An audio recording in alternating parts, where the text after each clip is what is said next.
This podcast is sponsored by nobody.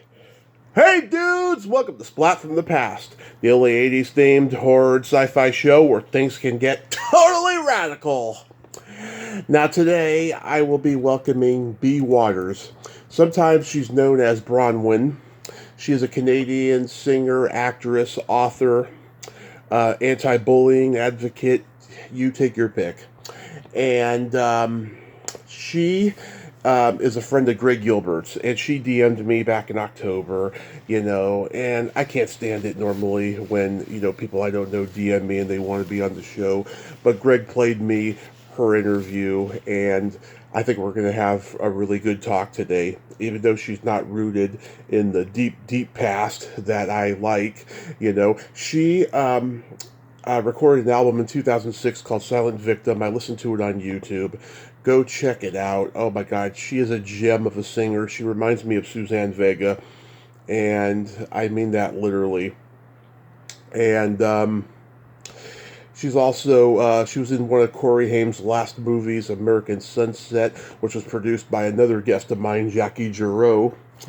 And she has a book out now. It's a sci-fi adventure. It has an anti-bullying message. It's called Project Human, and we're going to talk about that today. And I'm pretty excited because her and I have been going back and forth in DM, and we make each other laugh out loud. I mean, she is hilariously funny, and I think we're going to have a really good talk today. And you know me, I love my Canadians. So yeah, here is my interview with B. Waters.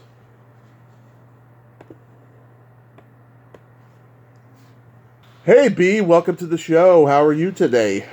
I am great. Thanks for having me. Yes, this is such a great honor. Thank you so much for coming on today. We have a mutual friend in Greg Gilbert, and you reached out to me, and I just hope you can handle me. I can handle a lot. Don't you worry about that. Okay. So going back in time, you sing and act. What did you gravitate toward first? The first thing that I ever gravitated towards was the writing. Mm-hmm. I was bullied hardcore from day one of grade one. And so I spent my lunch hours either doing homework so I didn't have to do it at home because I had friends at home to play with. Right. So I wanted my free time, or reading. And I lost myself in storybooks, and then by the age of 10, I would say I started writing my own stories, and when I was 11 years old, I wrote my first novella. So it was always the writing that I gravitated towards, but also I loved acting. In my grade 6 class in elementary school, we did a full musical production called The Clowns that was written for kids, and I got a speaking and singing role in that production, and I just loved being on stage, hamming it up in front of people. It's a great feeling. So then from there you started doing school plays and community theater and all of that? Yeah. And in terms of music, you asked what I gravitated towards, my mom put me in violin when I was 4 years old. Wow. So I guess I don't even really think of gravitating towards music. Music was always a part of my life. So yeah, violin was my first instrument. I learned how to play guitar when I was 20 years old. I went out and bought a guitar and had some friends that were in a really, really good cover band that played around town, and they started teaching me a song here and there and how to read tab, and it went from there. But the music was kind of, I guess, the third of the three passions of writing and acting and music that I have. Do you remember the first album you ever bought with your own money? The first albums that I ever bought were through Columbia House. I got a Columbia House subscription. Back then they didn't even make you prove that you were old enough to sign a contract. So I think I was probably 12 or 13, and I sent off for these Columbia House cassettes. Yeah. I'm going to date myself a little bit here, but they didn't have, they had CDs when I was signing up, but I didn't have CD capacity. So I had my little boom box that I had gotten for Christmas one year. And so I bought a bunch of tapes, and I know for sure Sarah McLachlan. There were two Sarah McLachlan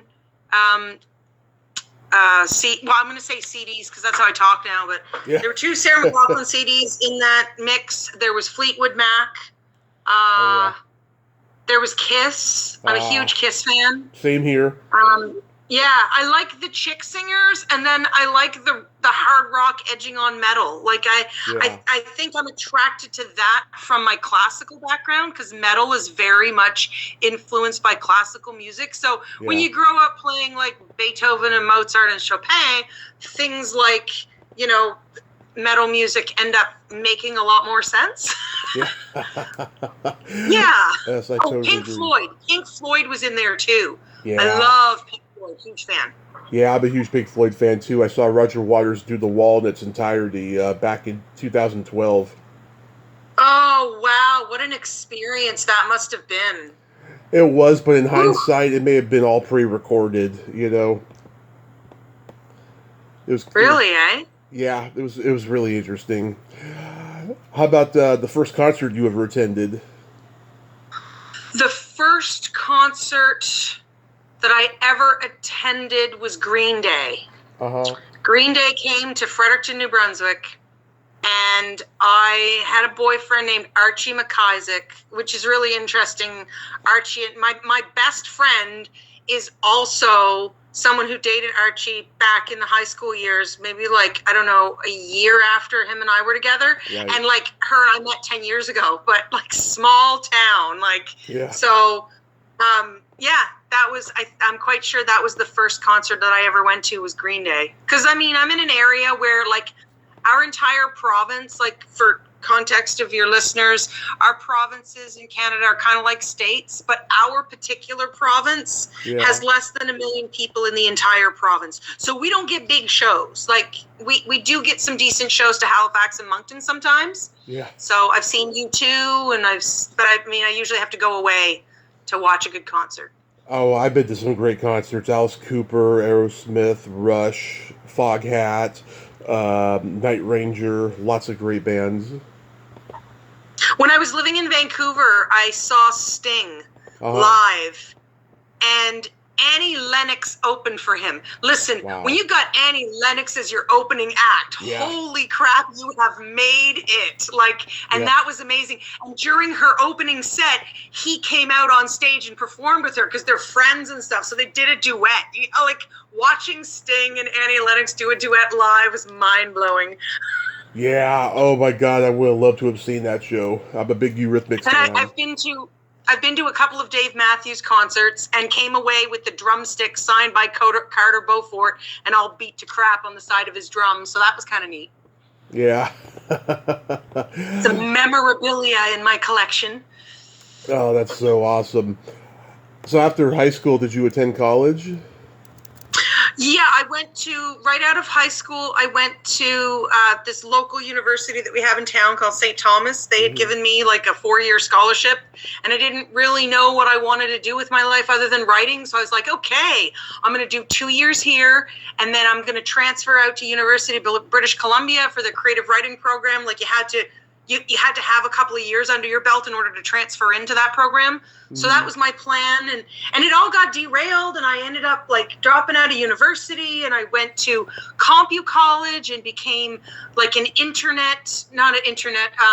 like a Microsoft network technician. And I worked for one of the big banks in Canada for a while as a techie. And it wasn't me at all. Like I meant to be an artsy fartsy, like outputting lots of creative is like my thing. Yeah. So I wasn't even in an adjacent to that kind of deal. And then I got laid off because I was the last one in, so I was the first one out. And I moved out to Vancouver and I opened a record label. And that's where life really started to get interesting. Yeah. Were you doing any acting in college or any music? In college, I was doing a lot of writing because I was working for the university newspaper, and I was also writing for my local television news network here, CBC New Brunswick. I was doing editorial bits for them. Acting, I took an acting class at St. Thomas that was really good. But, I mean, Fredericton now versus Fredericton then, like, we're talking Oh, I don't want to date myself, but I'm going to have to. Like, we're talking, I graduated in 96. Yeah. So I was, attending university pre-2000s, and there's a lot more acting opportunities, and even, the music scene here still really hasn't developed fully, but there's a lot more acting opportunities now than there was then. Mm-hmm. I think that a lot of that really kind of took off when I moved to Vancouver, because all of a sudden I was in a big city where the opportunities to play shows, like, there was enough clubs that you could play one night here and one night here, and it wasn't the same crowd. Right. So, and Vancouver is Hollywood North, so there were opportunities there. But I mean, I also found, after I came back to Fredericton, out in Vancouver, everything was like either union-based movies, so you have to be in the actor union to get acting jobs, right, or commercial stuff. Like I worked as a PA on some Money Mart commercials, but I was working as a PA, right? Like they have their star, and their star is a guy that, is recognizable and stuff. So the idea of becoming a professional actor never really clicked for me, even though, like, I would have loved to have done that. Mm-hmm. I kind of feel like if I had gone to, UCLA right out of high school, if that had been like, I'm going to go to one of these universities, I don't want to like lay it all on my parents, but I had a rough upbringing, and it wasn't about like, what do you want to do and do you want to be? There was expectations that I had a really good brain and a really high IQ, and I was going to do stuff with that in like science, and I'm good at that stuff, but I'm not passionate for it at all.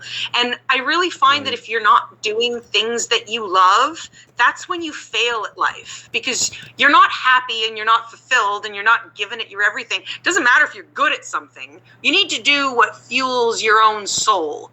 And I think it took me a while to figure that out. And so I didn't really have those kind of opportunities straight out of the gate. And Hollywood is a fickle thing, like if I had jumped into it when I was like 18, 19, I kept my youthful looks for so long that when I was 38, I got carded at a liquor store, and I was twice the age I needed to be to buy the liquor, and the guy couldn't believe that I was old enough. Wow. And then when he looked at my card, he was like, whoa, happy birthday. And I'm like, thanks. Yeah. So I really could have done that Hollywood thing where I could have been like 25 and like playing a 15-year-old. I did miss that opportunity in a big way, but I'm not going to regret anything because I love my life and I have a great life. But I could have, if I had up and moved to Hollywood and slogged it out, I probably could have been in some pretty darn cool movies. Yeah, I mean, I wanted to be a huge star up until 3 years ago, and then when the pandemic hit, I started getting higher profile people on the podcast, and I was like, no, I don't want to be a star. These people are pretty fucked up.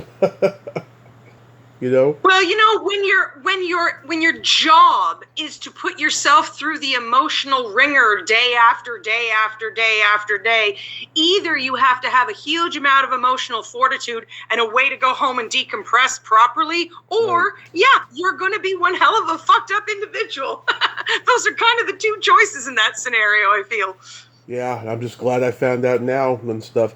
Now I know why so many people made fun of me, because I just had delusions about it, and I'm glad I ended up where I am. So I listened to some of your album, Silent Victim, the other night, and oh my God, B, you sound like Suzanne Vega. I just love hearing your voice. I love hearing the wonderment angst in your voice. I just love it. So you got signed by a label? No, actually, I went out to Vancouver from where I grew up in Fredericton, and I opened my own record label called Fat Chance Records. And nice.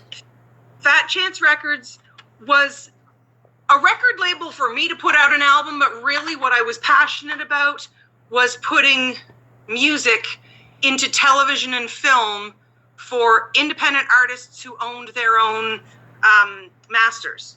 Because there's a lot of artists in Vancouver that I had met who were absolutely amazing at artistry, but no offense to some of them, but they didn't know a lick about business, right? They were excellent at creating music, and then what do I do with it?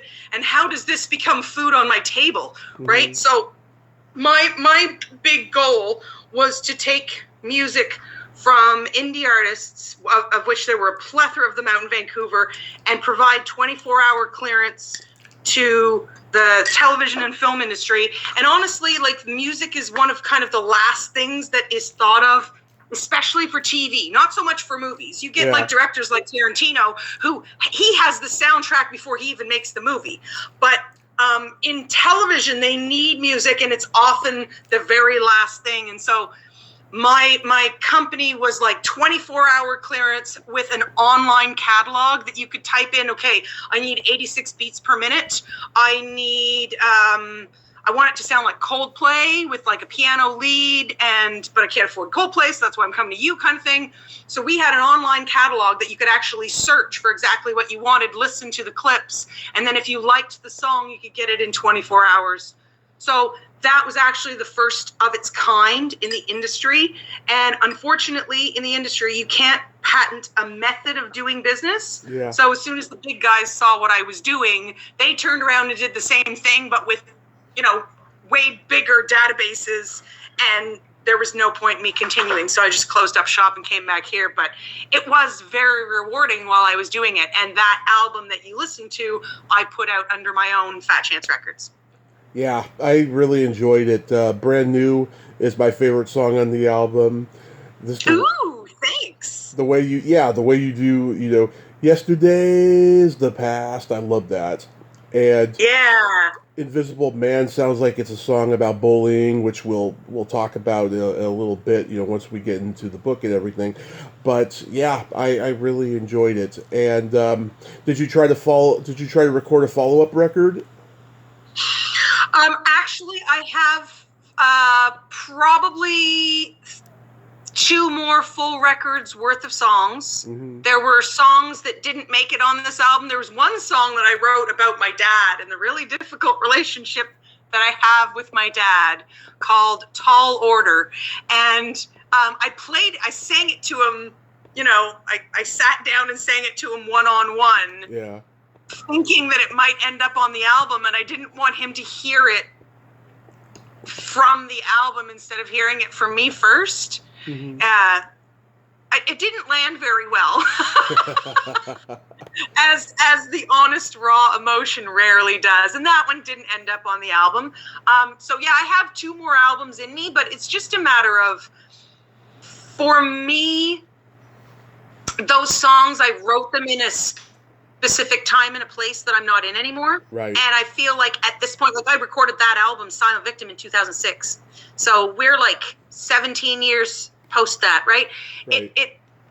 If I were to go back and record those songs now, I would probably have to sit down like an actor and do the acting process and find an emotional connection to them, because I'm such a different person now than when I wrote them. So yeah, I do have more songs in me, and my husband's a bass player. So yeah. I really could, I mean, we could do the Partridge Family kind of thing and put together a band, but not right now. Like, I'm so consumed with writing my story that, and I think a big part of that was the album, was that the writing the songs was an outlet for this emotional stuff that I needed to work through. Mm-hmm. A lot of it was bullying in kind of various aspects of my life. And just authentic emotions as a human walking through this world. And now that I'm writing books, I have that same kind of outlet in a different way, if that makes any sense. Oh, absolutely. So, I mean, I feel like I can reach more people with the books than I can with the music, because in order to reach people with the music, well, back in the day, you had to get on the radio. And I mean, people are consuming music in amazing new ways now, but that doesn't mean that it's still easy to break in. So, I mean, it's amazing to do the art for the sake of doing the art, but I also want to connect with people. I have messages, I have stories. I want to connect with people. I'm not just making my art so that it can sit on a shelf and gather dust. So, I'm trying to put my eggs in the basket that seem like they will produce the best results. I totally get it. Like, I started doing stand up when I was 23, and I had jokes that I would never do today that are still funny, but it's just, I'm 40 now. I've matured a lot, I mean, I'm still 13 in my sense of humor. That will never change Yeah. overall. But just certain jokes, like I just wouldn't approach nowadays. Yeah, stuff lands differently nowadays, or even it just like if you don't fully believe in that, in the funny of that joke, the way you're going to deliver it is going to be different too. Like, Right. it is important for comedians to be constantly writing new material, and I think it's the same thing for musicians, painters, songwriters, book writers. We need to be creating from the context of where am I right now, and how does that me right now relate to the world around me as it is. Absolutely. So then you start making movies. You were in one of Corey Haim's last movies, American Sunset. Was that standard audition for you? Well, I had come back to Fredericton, and when I was out in Vancouver, I had made a music video for Eden, which is the fourth track on that album. And that was kind of my first foray into video making since, when I was 10 years old, and the neighbor next door, her dad had a video camera, and, we made we wrote and directed a play on her video camera, but I hadn't been involved in that really since then. I had been in stage plays. And making the video was a lot of fun. You could like cut this and put that together. And then I came back to Fredericton, and I put my video in the Silver Wave Film Festival, and I met all these wonderful people in the Fredericton Film Co-op community, and I got involved in that, and I made my own video in 2009 that is on YouTube if anybody wants to look it up, and it's called A Saturday Affair, and it's about some immigrants who came to New Brunswick from they were kicked out of Uganda when Idi Amin took power. Yeah. And so they were refugees. They had like 2 suitcases and 2 kids, and like, what the heck are we going to do? And they built this beautiful empire of food and taught our like really kind of insular community how beautiful multiculturalism through food. So I made an 18-minute short movie about that, and kind of fell in love with filmmaking, but really more so script writing, because again, for me, a lot of it is the writing, but I love acting. So I was directing a film, and I was also playing a character in my film, because when you're doing volunteer films, you try to get everybody from the crew in a role somewhere to fill the scenes. And then I started auditioning for other people's films, and I was the star in a short film called The Birth of a Nicola, which was a really cool experimental film about potatoes done here. And when the feature came around for American Sunset, was not the first feature by that producer in this city. There was one before called Blue Seduction, and Blue Seduction starred Billy Zane, and some people might know him from Titanic.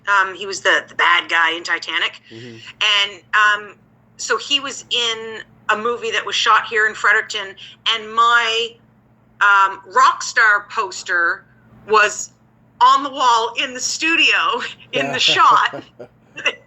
So my rock star poster from my album made an appearance in one of these films before I ever did. But when the second one was coming through, I was like, yeah, I'm going to go audition. There was open auditions and stuff. And I went in and I auditioned, and I got a part, and I did it, and it was awesome. And I ended up getting way more lines than I was supposed to have, because that day Corey Haim woke up with pneumonia. And the doctor was like, you cannot work today.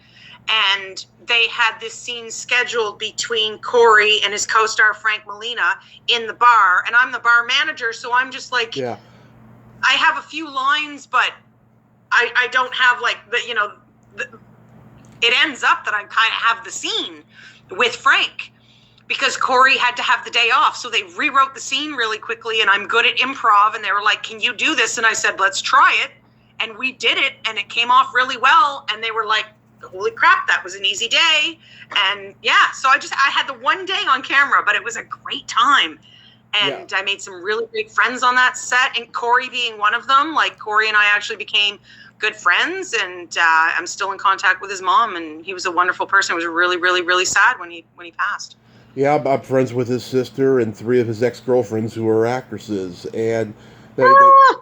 they tell me what a great guy he was. I mean, he had his moments of being an asshole on dope, like everybody, but everybody loved him still. And you know, yeah, I watched the movie the other night on YouTube, and I gotta tell you, I worked in the bar business for 7 years. You embodied a bar manager to a T. I have to say, just very businesslike and very twatty. I heard you say you don't like it when guys use the C word, so I'll say the T word. You know what? And the weird part about that, I have an aversion to that word, but my mother is British. Like, she still has part of her British accent. Yeah. And over in the UK, that's like a normal word to throw around. And I didn't know it, but for some reason, that word just grinds me the wrong way. So I very, very much appreciate it. I don't know what it is about that word, because you would think from my heritage that I'd be fine with it, but there's a lot of parts of my British heritage that I'm not fine with. So I don't know, maybe that's part of it. Oh my God, I have interviewed so many Canadian actors, and they have at least one parent who's British. All of them. Well, actually, and I went all the way and I got myself a British passport. Uh-huh. So it was really great when they were still part of the European Economic Union, because with that passport, as part of the EU, I could have just upped and moved and worked anywhere in the EU. Yeah. So that could have been like a cool thing if I had like done that other path, like I said, and gone to Hollywood and like thrown it all in. If they had wanted me in a film over in like Bulgaria somewhere, I could have hauled out the British passport and said I'm a European citizen. But I still have I have my British citizenship. If I wanted to go move there, I could end up paying like 2.5 times what I currently pay for everything. So it's really not that great of a deal. Yeah. Now tell me about Jackie Giroux. I've had her on. I love her. Oh, isn't she a live wire? Wow. Yeah. She's got a lot of personality. And she was actually the one she was producing American Sunset. And when I went for my audition, she was the person I was playing against as I was auditioning. And that is really intimidating when this is the producer. This is the lady who makes all the decisions. And she was like, I want you to like get in a fight with me, but use your body. Don't use your words. And I was like chest butting her out of the way. It was surreal. But, that's Jackie. Like, she wants to see what you can do and can you I think all of that was about overcoming the intimidation and just going for it, and I have no problem going for it, and I got cast, and then you saw me in the bar when they needed me to go for it. I did. Yeah, we did a 95-minute interview last year. We talked about, acting and producing in movies. Occasionally, we digressed into sexual stuff. It was a blast. I don't agree with her politically, but I love Jackie. Yeah, and that's such a huge lesson. You don't have to believe someone's politics in order to get along with that person. You know what I mean? Yeah. There's lots of people that I love. I don't ask what your politics are, because I don't want to know. I just want to appreciate you for the person that you are and what you are bringing to the conversation in my present day. And that's, you know what I mean? Yeah. Jackie's got a lot of history. She has met a lot of people and been in a lot of movies in front of the camera and behind. And, the best thing to do with Jackie is to listen, because she can teach you a lot just in one conversation. I love talking to Jackie. Absolutely. I couldn't agree more. Yes. And so then you write, direct, and star in a short called The Saturday Affair, which I watched on YouTube yesterday. What's the genesis of that? Oh, yeah. So that was the movie in 2000. I did that one in 2009. That was actually before American Sunset. Mm-hmm. And so this was the family that had come from Uganda. And it was actually, Fredericton got voted as a cultural capital of Canada for the year 2009. And so there was a call for short scripts, and they were going to make 10 short films about the culture of Fredericton. And we have this farmers market in the middle of our city that's actually on land that was donated by a wealthy farmer back in the day, donated to the people of Fredericton to always have a market. So now it's like right downtown, and it's like this prime real estate. And you know that they want to rip it down and build like big apartment buildings, but they can't because it was given to the people of Fredericton for the purpose of a market. So they're not allowed to do anything else with it, which is really funny to kind of sometimes see city council try to mull over whether or not they're going to be able to break that contract, and they can't. So people come to the market and sell their wares. And the Patel family were the first ones to be there selling ethnic foods. Mm-hmm. And at first, like, Baina was just trying to give, she makes these little round, triangular samosas. They're delicious. And she was trying to give them away. And my dad remembers when I was like, you know, just still a glint in his eye, that she was trying to give away these samosas and nobody wanted them. And he said to her, well, like, this is Indian food and it's really hot. Like, I can't eat food like that. And she's like, oh, no. We make them mild because we know. And so Dad tried one and was like, oh my gosh, these are really good. And she started out just giving these things away. And then it turned into a catering business. And by the time I'm around and I'm just like up to his knee, I remember going to the market every Saturday morning, and he would have to pick me up so that I could look at the selection on the counter and pick what I wanted. And they had such a profound impact on our city and on the market. And then competitors came in and tried to steal their recipe. And there was actually something in the papers back in the day about the samosa wars. Like, they were having wars over who was selling the better samosas. And the one family was trying to undercut the other family by 5 cents per samosa. It was crazy. So I said, well, we need to make a movie about this. But I didn't want all of the really negative. And I was making a short film, not a feature. But I mean, this puppy could have been made into a feature. Maybe someday it will be. And so I just wanted to show the impact that these people had on our community, because once they brought samosas into the market, then the next thing we had Betty Lee selling spring rolls. And then we had people selling like falafels. And now the market is like this beautiful smorgasbord of all of this ethnic food from around the world. And none of that would have happened if it hadn't been for this one family starting that ball rolling. And I wanted to give them the legacy. I wanted to, you know, take their legacy and make it into a film so that their grandchildren could see what they had done. And actually, I'm good friends with the lady who's the main character in the film, Baina Patel. And every now and then I go over there and I have tea with my mom, and she has shown the movie to all her grandkids, and she's very happy with it. So, you know, I did something good for someone. It seemed like it was clearly a commentary on capitalism and culturalism. Oh, yeah, no, it was none of that. It was just the story of her life. This is how her life went down, and she just kept persevering. And eventually at the end, they're like, we don't need to do this anymore because, you know, and it was really just the story of their life. I mean, it's not a documentary, but it's so based on a true story that it's a little bit scary. Like, I have her in the movie handing these samosas out at a Tupperware party.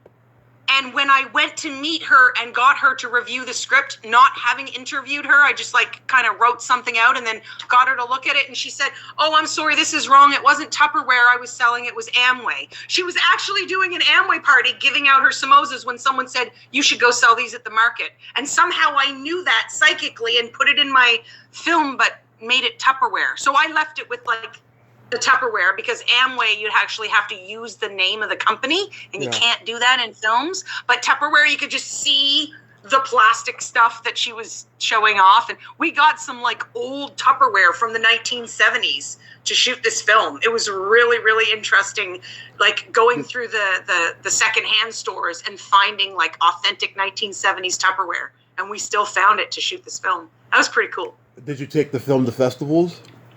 I was planning to take it to festivals all around, and there was some infighting that happened that just completely derailed that. And I'd rather gloss over that and not. I don't really want to call out the bad players. They know who they are. They know what they did. We don't need to go there anymore. Okay. No, it didn't go to festivals. I put it on YouTube so that everybody can enjoy it if they want to. And That's where it stays. So let's talk about the book, Project Human. What's the genesis of it? Do you want to know how the idea came about? Yes. Okay, so how the idea came about is that I do not believe the narrative that we have been told.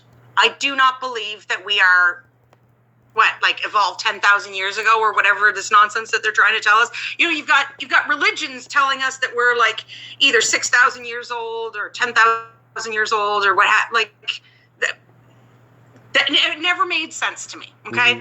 Then I'm watching this show called Ancient Aliens. Plus I saw a UFO when I was like 10 years old on my birthday. So I knew, when you see something flashing blue, red, and green, making a Z across the sky and then vanishing, mm-hmm. you know something else is out there. So then I see this show called Ancient Aliens that's talking about aliens visiting us in the past. And I just was watching the one episode, and it was the episode where they show that UFOs were carved into the walls in the ancient pyramids in Egypt. And I'm like, what? And I start looking into this. Uh-huh. And there is evidence all through our history of UFO visitations. There are paintings from the 14th century that would have had to have been approved by the Vatican, because all art back then had to be approved by the Vatican. There's a painting of Mary getting the word from the angel that she's going to have this immaculate conception, and outside the building there's a UFO in the sky beaming a light right down to her head, and that was approved by the Vatican. So when I see stuff like that, I start to say to myself, there's a hell of a lot more to this story than what we're being told. Mm-hmm. Then I start to think, and I'm like, well, what are the possibilities? And I've been, a fan of science my entire life. Like I said, I was always really good at it. It just wasn't my passion. Science fiction, yeah, I love that. But so I'm looking at the hard science, and I'm saying, we're looking at the fossil records of human evolution, and it takes 100,000 years for us to evolve into the upright hominid species that we are today. And then somehow very, very quickly, we also evolve into having a whole bunch of different physical features. I'm talking about the way we look and our skin color. Mm-hmm. That can't have happened. If it took us 100,000 years to evolve into upright creatures, we didn't all of a sudden become all these different colors by magic. Something happened. Something is a missing link. Something doesn't make sense to me. And I don't know what the answer is, but I have a wacky-ass imagination that decided to create this story, Project Human, that says 13 alien species are fighting to control planet Earth because we are their science project. They came here, they created us, and now they have a design for us. And the entire ascension of humans into the galactic community rests on the shoulders of 14-year-old Olivia Carpenter, who is just out there trying to find her place in this world. And what she ends up finding is that there's a place for her in the galaxy. Wow. So it's like a sci-fi story.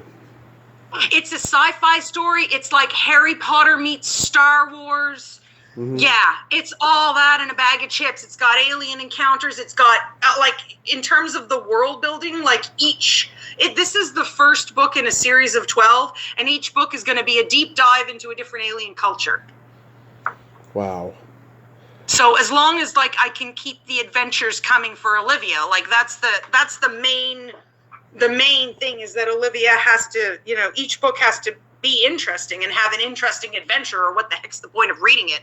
But in the background, each book is going to be a deep dive into one of the different alien species that I have created for this book. And this book was the series was originally a television series that I pitched at the Banff World Media Festival.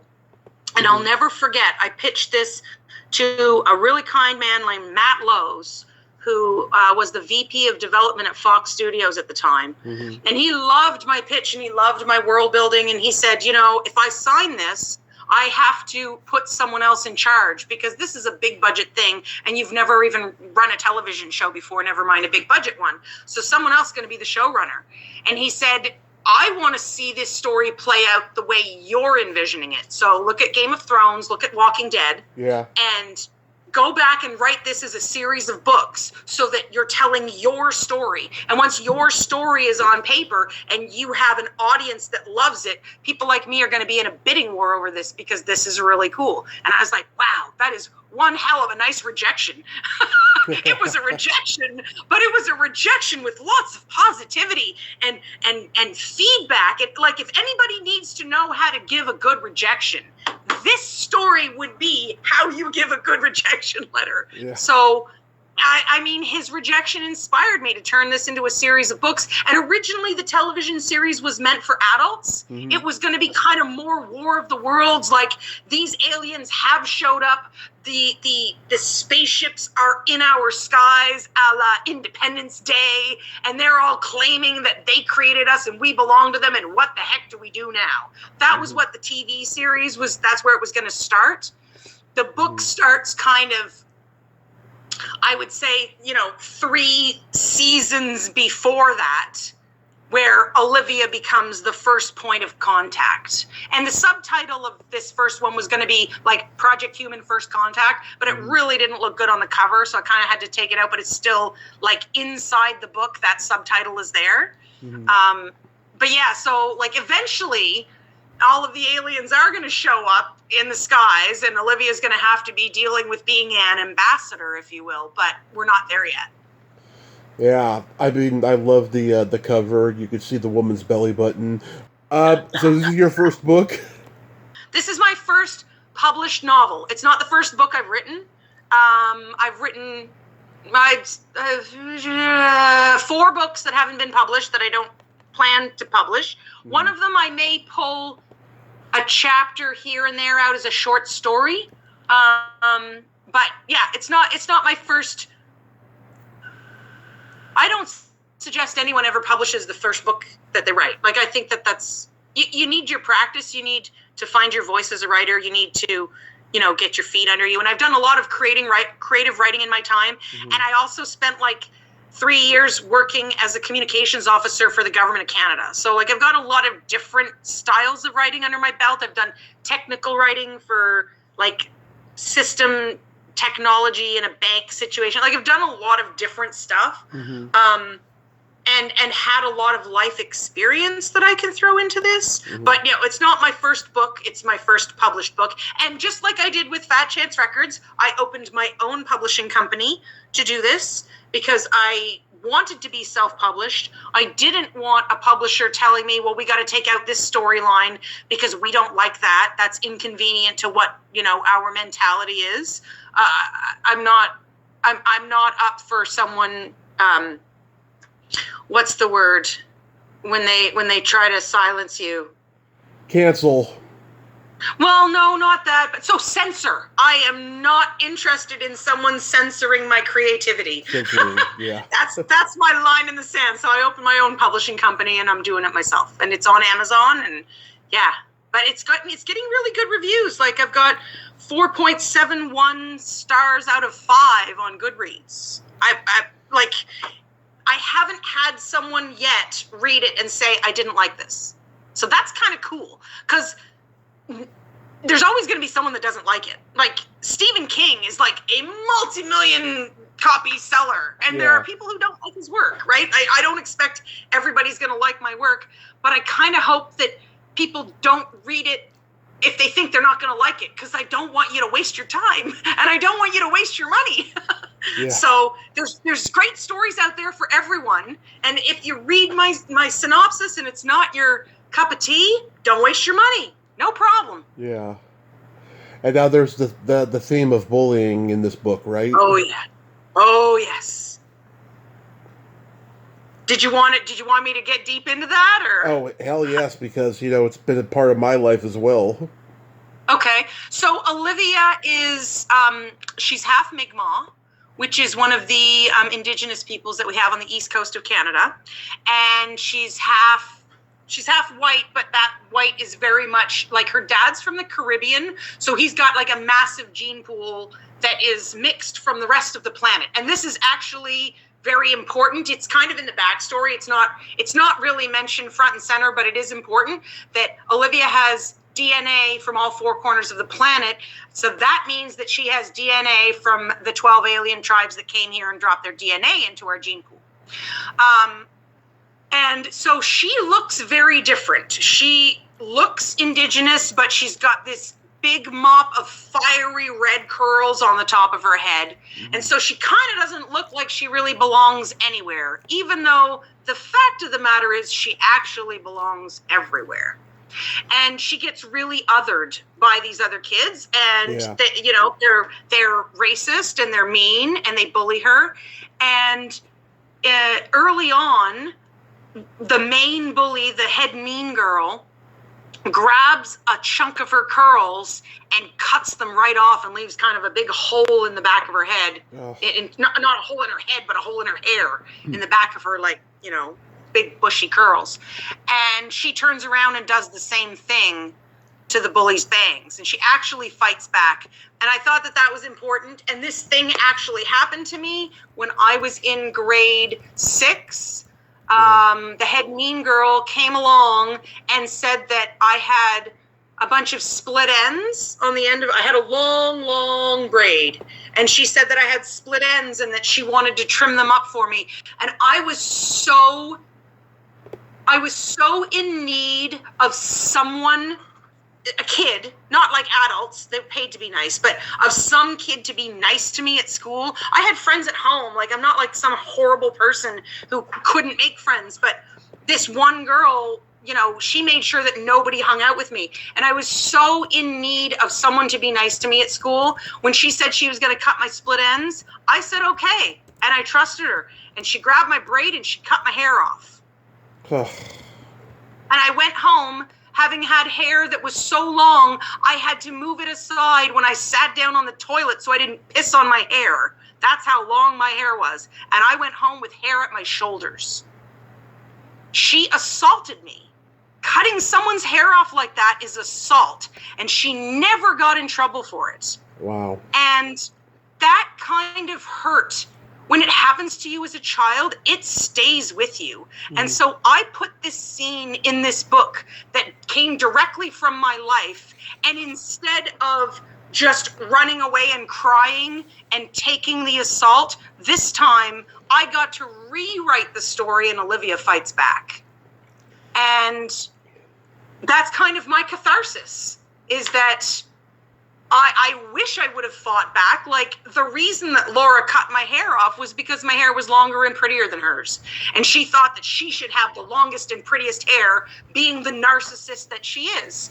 And so this was my way of taking back my power in that situation where that was taken away from me by the mean girl in school. She's the same age as me now. She probably has forgotten about that. She probably doesn't even remember that she did it to me. But it affected me that I remember it to this day. So I took that emotion and I put that emotion into this story. And Olivia is bullied so hardcore, and her dad doesn't get it. Her dad just wants her to fit in. And I had friends like that. Like, that wasn't my dad, but I had friends like that back in school who were like, why can't you just be normal? Why can't you just fit in with everyone else? And it's like, what does that even mean? What does it mean to be normal and to fit in? Like, what do I didn't understand the instructions. And for someone who is different, those instructions don't make sense. So Olivia doesn't know how to fit in, and she's feeling zero support for all this bullying that she's going through at home. So she decides to get on her bike and bike from Saskatchewan all the way across the country to come live with her grandmother, because at least her grandmother isn't going to let anyone bully her. That's where the story starts. And when she runs away from home, she ends up getting picked up by aliens. Then the fun really starts. I was bullied so badly in school. I was in special ed for 10 years. They called it the retard class. I had kids throwing, toothpicks of glue at me. I had, oh my God, kids throwing garbage cans over me. Same thing happened to my brother, except when he got thrown in a garbage can, he had his arm broke. That never happened to me. Yeah, I mean, it was bad. I mean, I went to school with a lot of narcissists, a lot of them. And, some of them still remain the same. Some of them I've become good friends with later in life. But at the time, it was pretty bad. And, I thought it was all over until 2010 when I got exploited. So I went on I used to be a hardcore karaoke singer. I can't sing worth a shit, but I love making people uncomfortable. And I used to go to this one bar, and there's this one girl there who was a regular, and I had actually heard about her from my brother once, who's a bartender, and he told me to steer clear of her, and I didn't know she was the same girl. And I went on a date with her, and we had ice cream in broad daylight, and she was just so self-involved. It turned me off, but at the same time, because I was young and desperate, I was like, maybe if we go on a second date, it'll be better. And I wanted to go bowling with her, and she never rolled through. And so, like, I would meet people all the time and ask them if they knew her and stuff, and just tell them what happened. Then it got to a point where she confronted me on it and got really pissed off. And then my best friend, who was no longer with us, he went on a date with her, not knowing she was the same girl. And when he found out, he got us to make up. And around this time, I got fucked over by a group of girls that I hung out with, and the leader, her brother, and I had known each other since kindergarten. And by the end of the year, beginning of 2010, they were all hanging out. That girl that I've gone on the date with, and the group of girls that I hung out with, they were all hanging out. One night, I go on Facebook, and I send the girl. Her name was Stephanie. I send Stephanie a message saying, "Hey, how you doing?" She blocked me. And then this guy I knew, who was a bouncer at that bar that we used to go to, he says to me, "Hey, bro, I got your back." And I'm like, "What are you talking about?" And he said, "She has a revenge porn website, and you were on there, and it just got posted tonight." I'm like, "What?" And he's like, "Yeah, let me try to find it." Well, it was 3 months before I saw this thing, because people were trying to protect me, saying it didn't exist anymore, but it did. So I was living and breathing every moment of this, just paranoid beyond belief. It's a miracle I didn't have a heart attack. It was so stressful. Wow.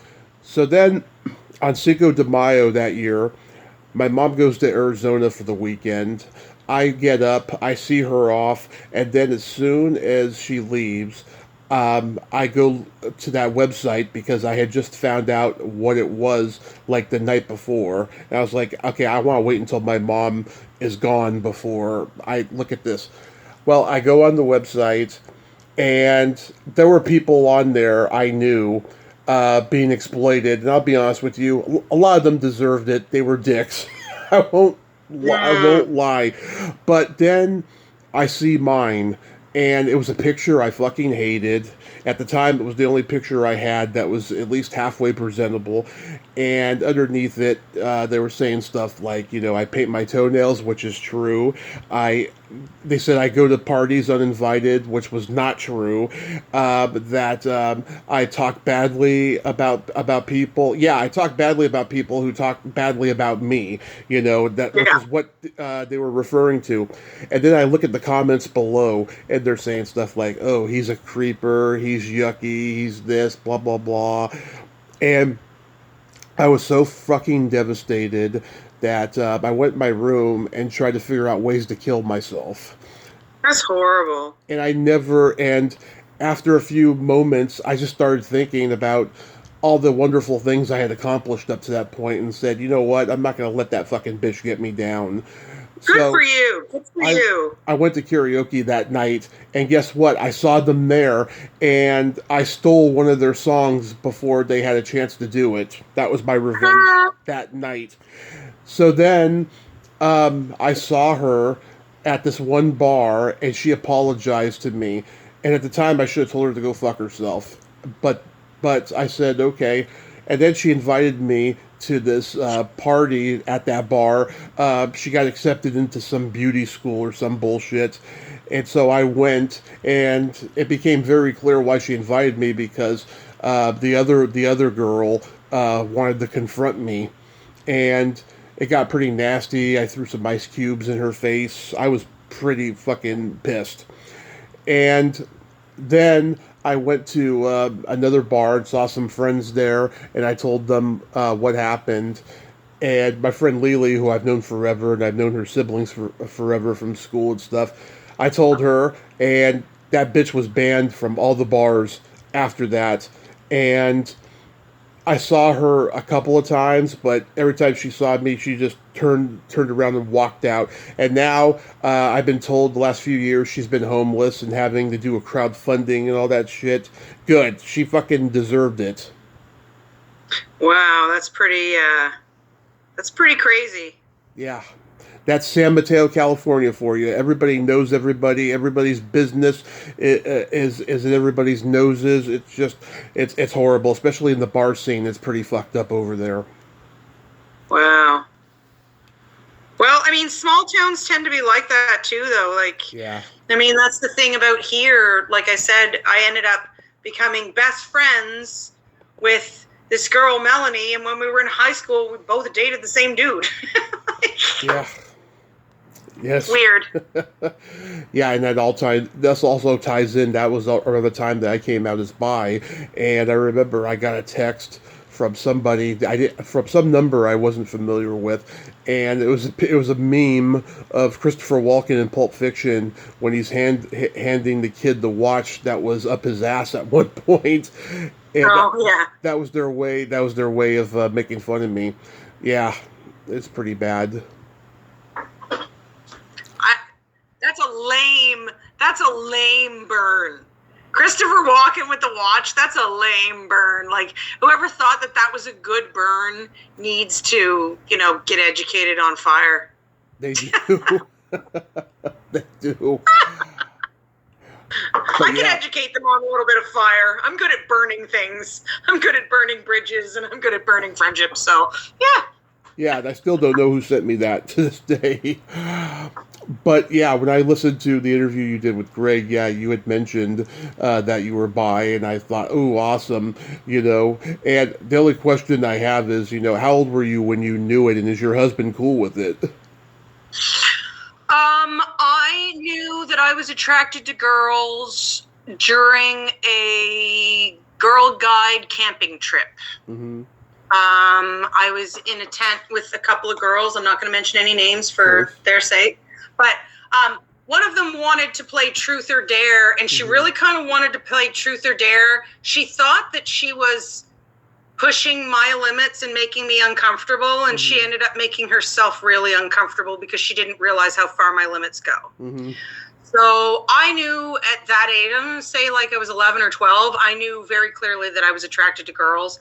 I also knew that I was attracted to boys. Like I kissed a boy in grade 6 at the end of grade 6 is kind of when we used to graduate from elementary school and go on to junior high. Right. And I was dating this guy and we ran away from they were all playing this game oh, I'll kiss this one if you kiss this one. And I was like, hey, this is lame. Can we get out of here? And it was our school picnic and we were in a park, but we were allowed to roam. So we took off and went for a walk by ourselves and then sat down by a log and we had our own kiss in private. Yep. And that was a nice kiss too. So I was like, okay, so I like girls and I like boys. Growing up in Fredericton, knowing in high school, I fell in love with my straight chick friends. That's a really uncomfortable place to be, I can tell you. When you keep falling in love with your best friend who's a straight chick, that's a problem. So that was a lot of fun. It wasn't really, when I moved to Vancouver, Fredericton has been it's a lot more open now, but it's a very small town in the middle of a Christian Bible Belt. It really wasn't the place for, and we had one high school when I was growing up. So if I had come out, everybody would have known it, and it would have been another reason to start beating me up again. So it was more like when I went to Vancouver, I was dating this guy, and he was like, "You're into chicks too, aren't you?" He had me clocked right away. His gaydar was right on, and he was like, "You can, if you want to date chicks, you can. You can have a relationship and have a relationship with me at the same time. I don't care, just no other men." And I'm like, "Whoa!" And so that was like the first time that I thought, wow, somebody's really open with this. The thing is, couldn't wrap my head around it. I am a monogamous creature. I don't want to get physical or sexual with anyone unless I'm like emotionally connected and on a love vibe. So, I mean, my husband knows that I'm into women. And in fact, I'm very openly 90% into women, 10% into men. This guy that I married is a freaking unicorn.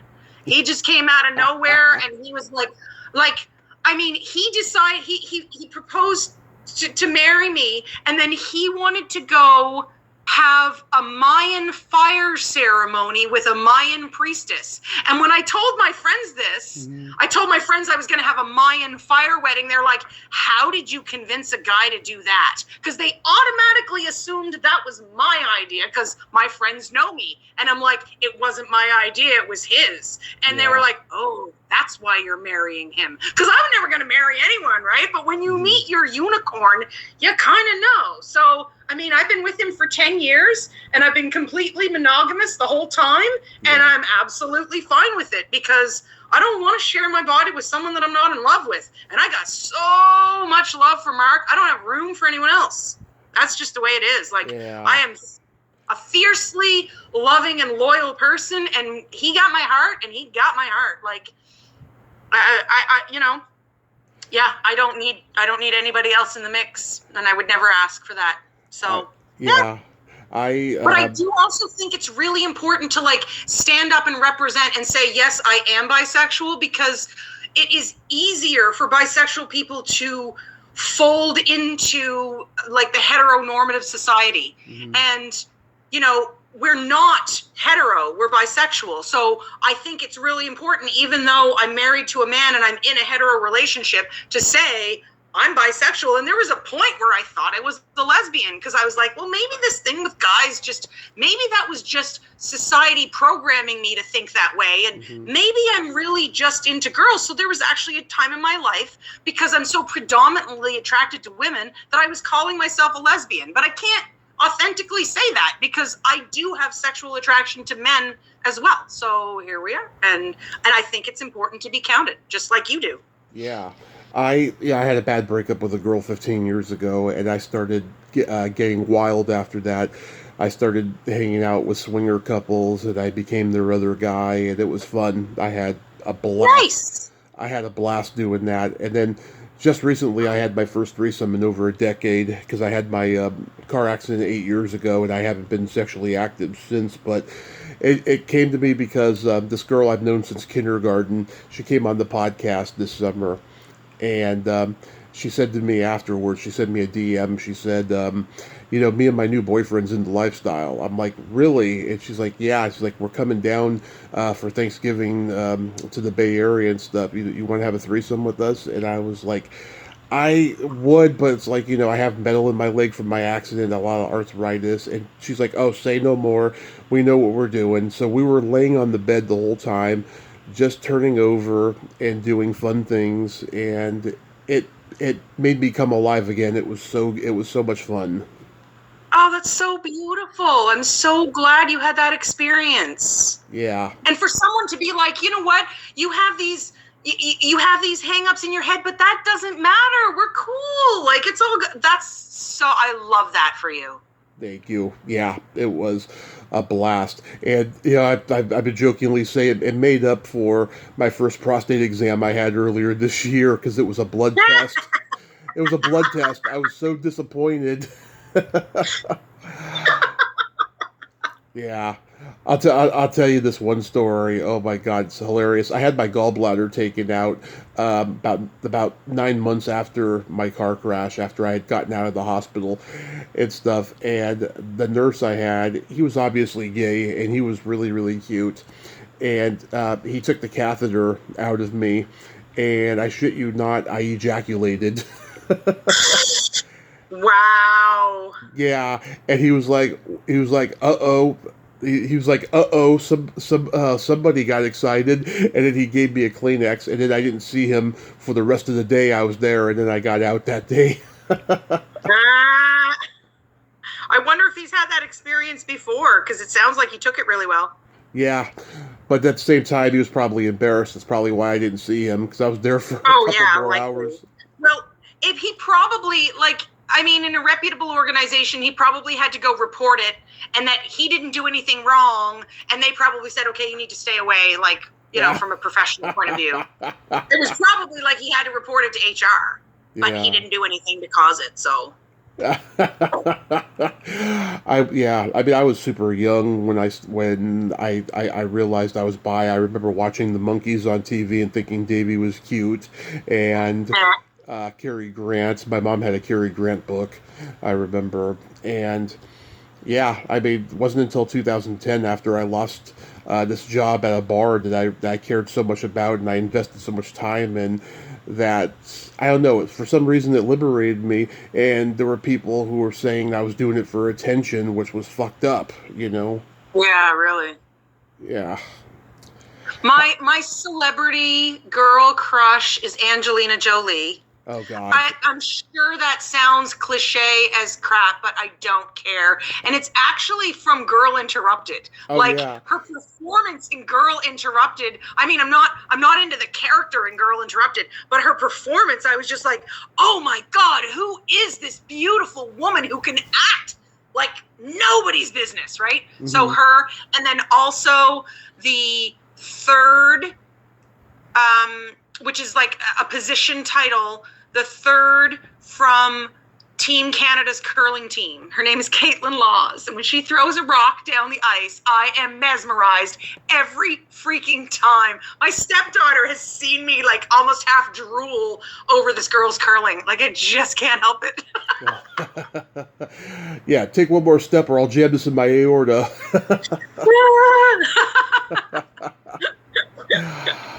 So how long have you been involved in Mensa? I found I took an IQ test when I was in university at St. Thomas, so that was pre-2000. And so you can get into Mensa by doing the Mensa test, but the Mensa test will just qualify you or not. I wanted to actually know what my IQ was, so I took the full Weschler Adult Intelligence Scale. I think it was 3 at the time, and it was 4 hours with the psychologist doing all this testing. And the best part of it was that I found out I have a motor dyslexia, and it showed up in multiple tests. Not all of them, obviously, but what that means is that I don't know my left from my right. And I did 4 years of Army cadets, and I did right turn, left turn. I still don't know my left from my right. I get it. If you tell me to turn right, I will get it right half the time. It's not even that I get it right, wrong all the time. But the really cool thing is that, okay, so when I started to learn how to play violin, I was 4 years old, and I was reading music, and I'm very good at sight reading. I can read 4 bars ahead when I've been practiced up, right? So I decided to teach myself how to play piano. My mom had a piano and she played piano when I was growing up. So the ivories were always there. I could play around and I knew where the keys were. But there was a point where I decided to get one of these beginner piano books and teach myself how to play piano. And I quickly learned this was not going to work for me. I could only ever play by ear, because most of the time when I play, the treble line of music comes out in my bass hand and the bass music comes out in my treble hand. So instead of it being do, do, do, do, do, do, do, do, I'm dee, dee, dee, ba, ba, ba, ba, ba, ba. So, yeah, I mean, I'm sure if I got really good at it, I could make some very good comedy videos playing classical music completely backwards. Yeah. But that's not the type of artist that I want to be. There are lots of comedians out there. Tim Minchin is an amazing musical comedian. I could never hold a candle to him. Yeah. So, and that whole thing would get old really quickly. But yeah, so I have a motor dyslexia. I don't know my left from my right. I don't know from my gauche from my droite. I don't know from my sinistra from my destra. I know left and right in a whole bunch of different languages, but I don't know which hand it is. So I failed my driver's test test the first time I was doing it, and it was all because of left and right. And I was 16 years old, and we got back to the DMV, and I'm in tears. And this guy's like, "It's not a big deal. You can just retest in like 3 weeks." And I'm like, "You don't understand. I don't know my left from my right. I'm never gonna get my driver's license." I'm like bawling my eyes out, right? And he looks at his checklist. He says, "Oh my God, everything that you got wrong was left and right." He's like, "So this is seriously a thing?" "Yeah. My grandmother had the same thing. They used to beat her hands in school." So the dude's like, "Okay, listen." He said, "How did you learn how to drive?" Well, of course, like we had developed a system, and if my parents wanted me to turn my way, they said, "Go your way." And if we wanted me to turn their way, they said, "Go my way." So it's like, I use my way, your way. Yeah. He's like, "Well, that makes a lot of sense. Okay, we're going to pull back out." He said, "You passed your parallel parking. So we're going to pull back out. We're going to do the test again. And I'm going to use my way, your way, because I didn't realize that you have an actual disability, and you have a disability, and you have a way of fixing it. So let's do this again. Just calm down." So let me get myself together. We went back out on the road, and I got a 98%. Because my only problem was I don't know my left from my right, and I have coping mechanisms, but I hadn't declared that coping mechanism as a 16-year-old potential driver. So yes, but yeah, it all came out of my IQ test that I have this like motor dyslexia. So now I actually like know what to call it, and that I really do have it. And it's interesting because my dad is dyslexic with his reading, and my mom is dyslexic with her numbers. So you know, the gene pool is there, and I really should have known something like that was going to pop up. My mom cannot spell. She is dyslexic, and every time she texted me, I always have to correct her spelling because I'm the best speller. My dad now, at like the age of 82, sends stuff to me and says, "Can you tell me if I've written this properly?" Because he knows I'm a writer. He's finally accepted that I'm actually good with English grammar and words. Yeah. Heaven forbid that I should be better at something than him, but like he's not really good with English grammar and words. So he sends things to me, and I correct them and send them back occasionally. It's fun. It's nice to be able to help your parents with something. Yeah. What made you go from BronweN to B? Well, okay, so when I did the album, Silent Victim, it was just BronweN, and I didn't have my last name attached to it. And I ended up with a stalker out in Vancouver, which is a scary situation for a single female. And I was living out there like all by myself. All my family was back here. I had like nobody. I had friends, like, you know, I have friends, but like I didn't have that like safety net and stuff. So I never used my last name in conjunction with anything to do with my performing. And I had a MySpace, and my MySpace was just the first name for my album. And then I moved back to Fredericton, and I got on Facebook, and Facebook demanded my last name. And I wasn't comfortable with that because of my stalker situation. And it's pretty obvious, like Mark Zuckerberg is not worried about stalkers. So he didn't set up his system to protect women from stalkers. Understandable. It's not one of his concerns. He gives a crap about making money. And that's what he was setting us up for. Right. So I was on Facebook without my last name. And then, but BronweN is not a very common name, and I've had it mispronounced and misspelled many times, and I don't really care. Like, just don't call me late for dinner.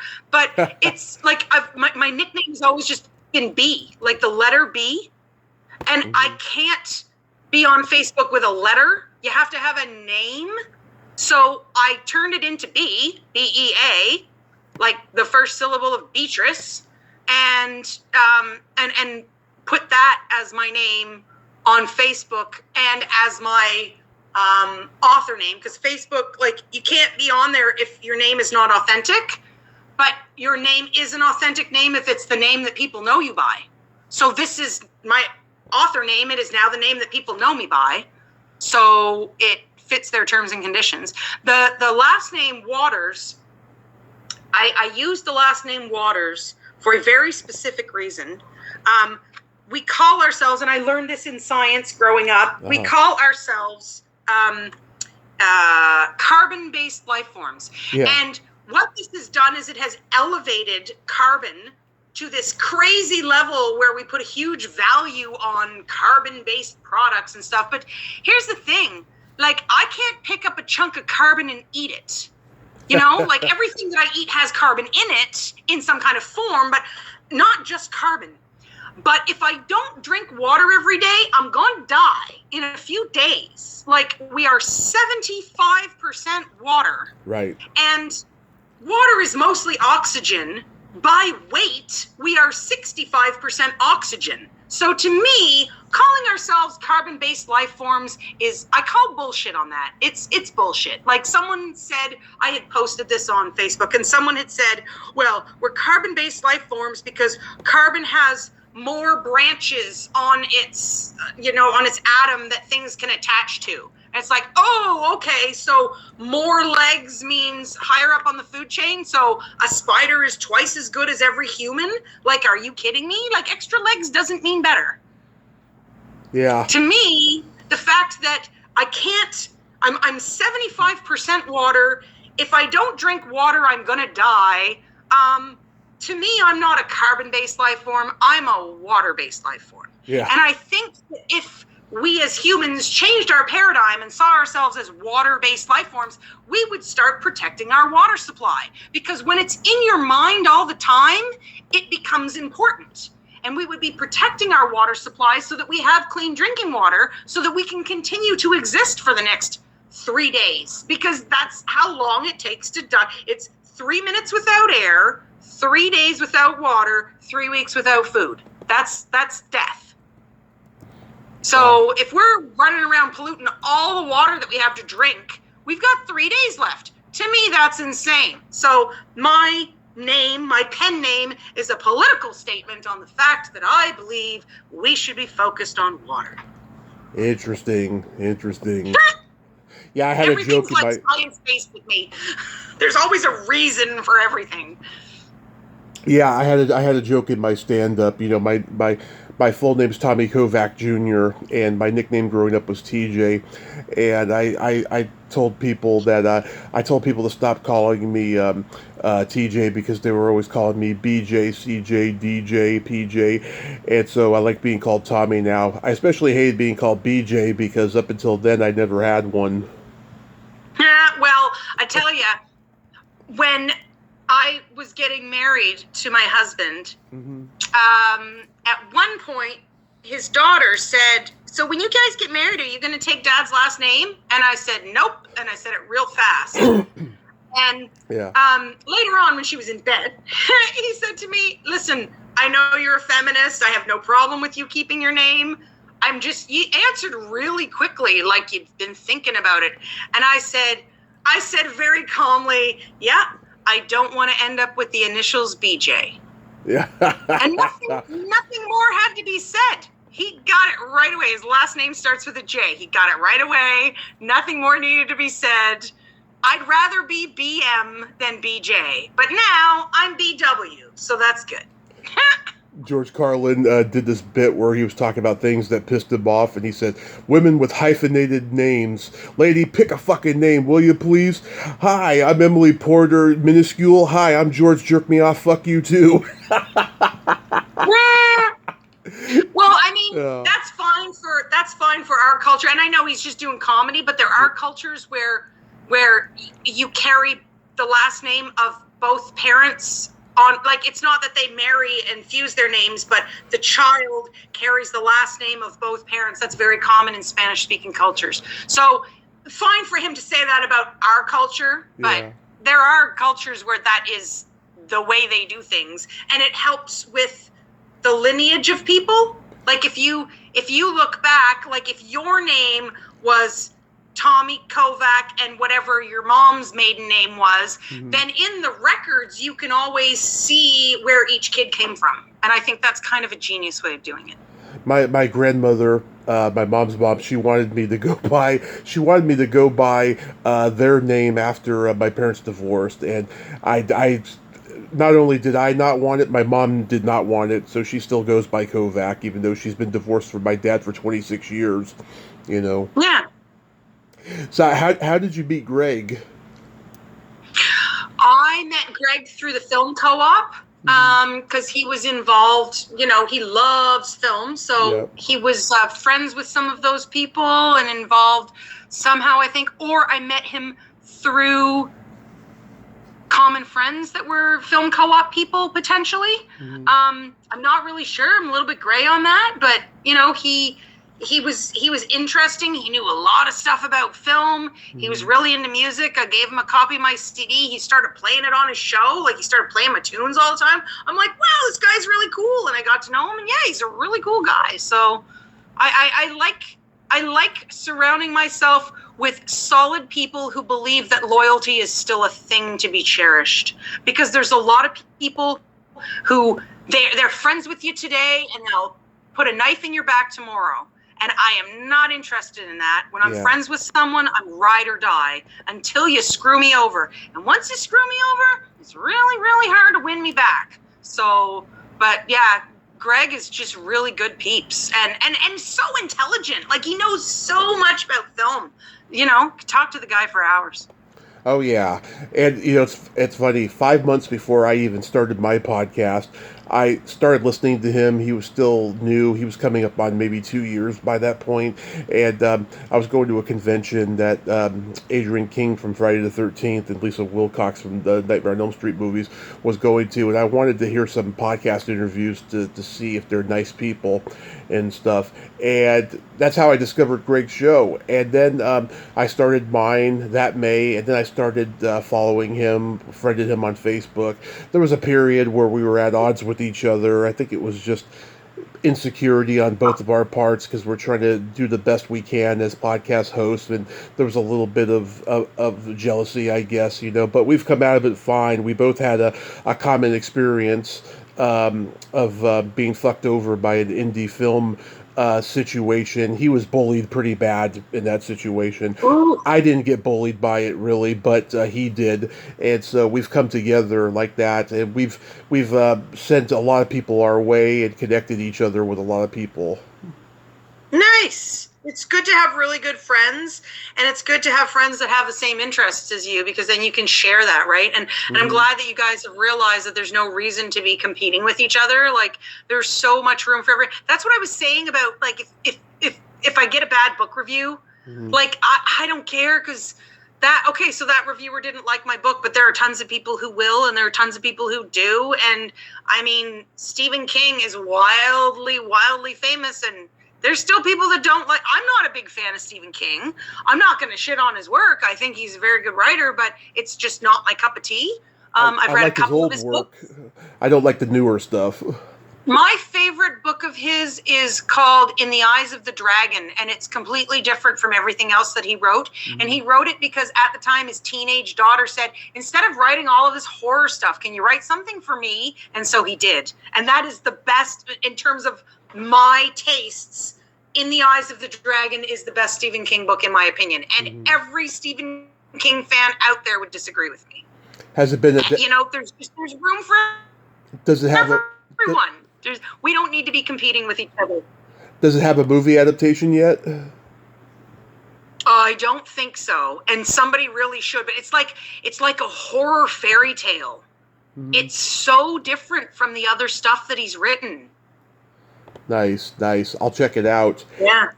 So real quick, we got to play my secret silly game. This is a series of silly slumber party questions. It's no win or lose. It's just pure fun. And how the game works is I ask you the question, you answer it, and then you ask me that exact same question and I answer it. And feel free to comment on the answers because they might be funny. Okay. B, are you Here ticklish? we go. Am I ticklish? Yes. No, not at all. Much to my husband's chagrin, he's very ticklish. And I used to be ticklish when I was a kid. And then one day, my dad used to tickle me on the bottom of my feet all the time. And one day, I just decided I'm not going to be ticklish anymore. And that was it. It was done. And I tickle my husband to the point sometimes I think he's almost ready to pee himself. And he can't tickle me back.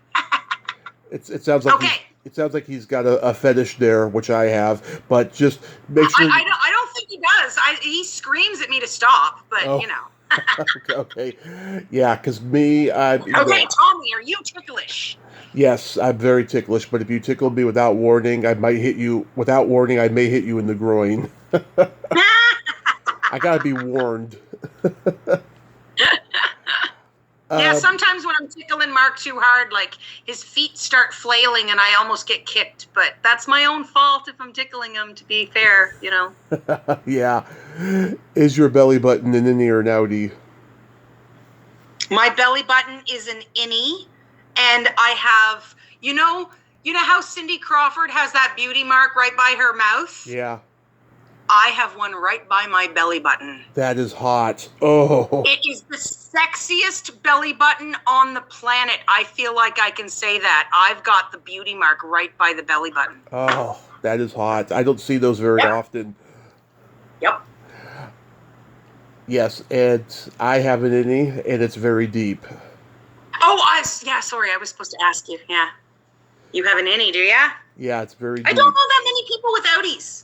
Oh, I know a lot of outies, especially in show business. I'll tell you, I've seen a lot of my guests' belly buttons, just by roles or something or like that, or pictures that they post on social media. I was like, wow, there's a lot of outies in this business, more than you might think. Interesting. Interesting. Yeah. That's a good bit of trivia, that. Yeah. What color are your toenails painted? My toenails currently are not painted at all. Okay. But usually when they are painted blood red because my husband loves blood red toenails. And I give him what he loves. Love it. Love it. Oh, What color are your toenails painted right now, Tommy? Red, green, and white. Oh, you're doing the Christmas theme. I love that. Yes. I've been painting my toes since I was 13, and I like to go really elaborate colors.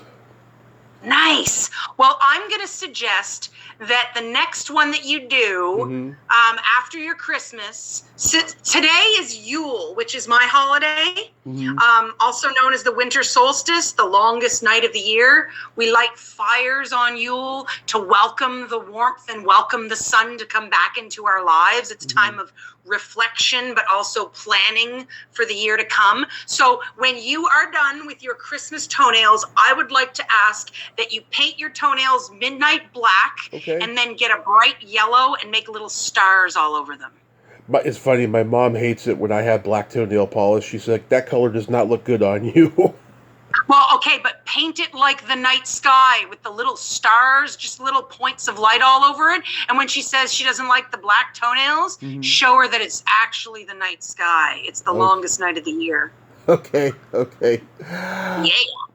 Yeah. What would you say is your best personality trait? My best personality trait. I think that my best personality trait is that I have the ability, if I want to, and some people will say, oh, I've never seen that. That means I didn't want to. But if I want to, I have the ability to make anyone comfortable in my presence.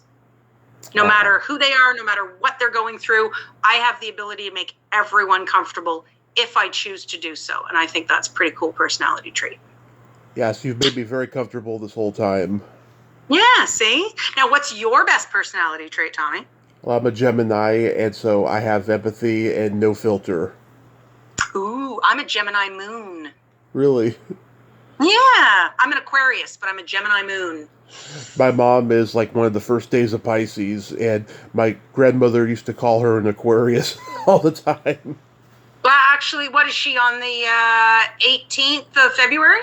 No, the 21st of February. Okay, so the cusp of Aquarius floats quite a bit, which is strange compared to the other zodiac signs. But I was born 3 hours from the cusp, and I was born on the 17th. So that day, the cusp floated way back. Yeah. If you could have anything named after you, what would it be? If I could have anything named after me. Oh, that's a good question. You know what?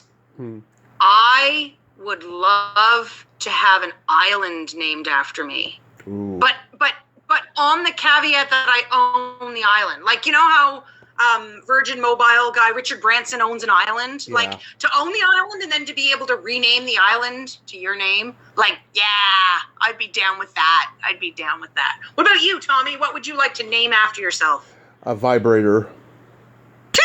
The Kovac. No. I like that. That's actually like a really good name for No. I would call it the Tommy Chatsy. Oh, okay. Or the Tommy gun. Yeah. That's a good name for a vibrator too. The Tommy gun. Yeah, or if it has one of those clit suckers, you call it the Tommy Constrictor. Oh my God. And then my favorite question, is there a stinky smell that just makes you gag? A stinky smell? Yeah. Yes. And what is that? Puke. Yes. Or anybody's poop. Like, I'm actually, I've never had my own children, physically. I never had to change baby diapers. Uh-huh. And that was for a very specific reason, because I babysat when I was 14 years old and I could not get through the diaper change. So I have a very, very, very weak throw up reflex. There, anything stinky, like even stinky garbage, makes me start to retch that I have to run to the bathroom in case I throw up. Right. So, but worse than that would be puke or somebody else's poop. Like, I have to clean up cat puke on the weekly, and I've gotten used to that, but it still makes me gag. Yeah. And it's just cat puke, and it has no smell. It has no smell, and I still can't do it. Like, yeah. What about you? What's the worst smell for you? Either farts or feet. Farts or feet? Yeah. Yeah, my feet don't smell bad. Oh. My feet smell really nice. But I also have really cute feet that could have been like model feet, you know? Like when they do like the modeling in the magazines, they bring in a hand model and it's not the beautiful face attached to the hand. Did you know about that? No, I didn't know that. Oh, okay. So when you see like a glamour shot for a watch, you see the beautiful model dressed in the beautiful dress, and then you see the arm wearing the watch, but you never see that arm attached right to her shoulder because it's somebody else standing just off screen, and that's the hand model. I could have been a foot model. My feet are beautiful. My toes are not wonky. Everything's proportioned. Everything's kind of like, you know, like my toes have like this cascade to them. Like the second toe is not longer. Not that that's ugly, but like my feet look like magazine feet. Oh. And my feet don't smell bad. There's an actress who's been on the show. She's in her late 70s.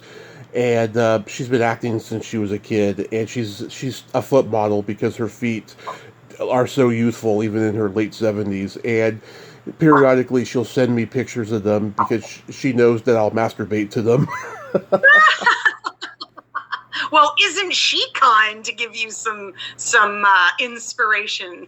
Yes, because I told her, I haven't been sexually active much in the last decade, so because of my accident, so, I need some, men's entertainment. I was telling my husband that there are like people who go on OnlyFans and just do foot stuff. Yeah. He doesn't even want my feet on OnlyFans. He wants them all to himself. I'm on OnlyFans. I don't create content on there, but I am on there. I have subscriptions to many people I've interviewed who are on there and stuff. Nice. Very nice. Yeah, I don't think I could do that.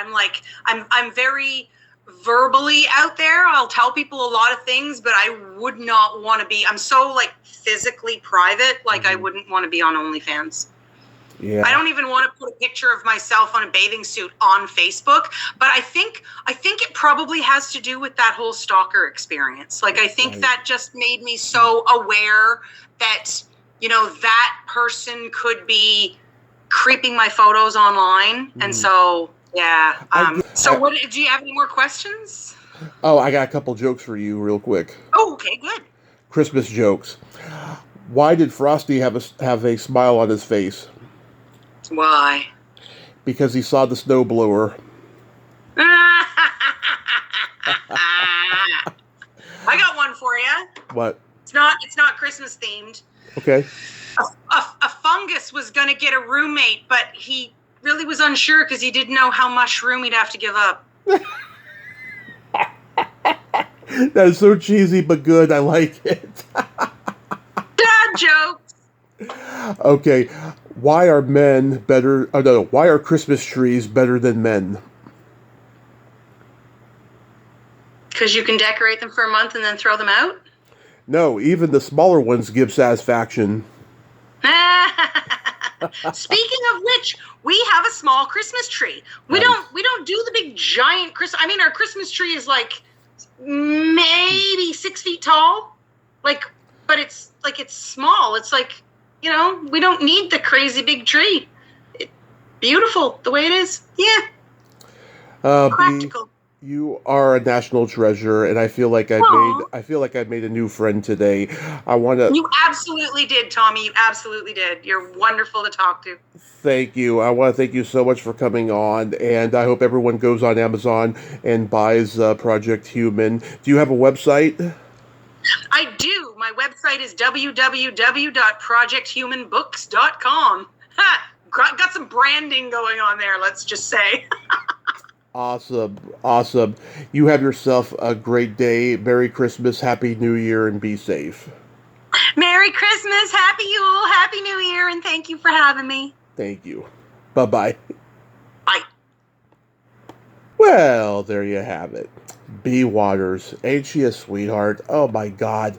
I get so annoyed when people DM me that I don't know and stuff, but I'm glad she did. Because, I was aware that Greg had interviewed her, but I didn't know who she was, But I'm glad I found out. She is freaking awesome. And, wow, she has nice feet and nice belly button, but I'll never see them, unfortunately. Also, I forgot to mention at the top of the hour, happy 50th birthday to my brother Joe today. Love you, bro. Well, until next time, this is Tommy Throwback Kovac saying, there's no shame in living in the past, because the present sucks. Later, dudes.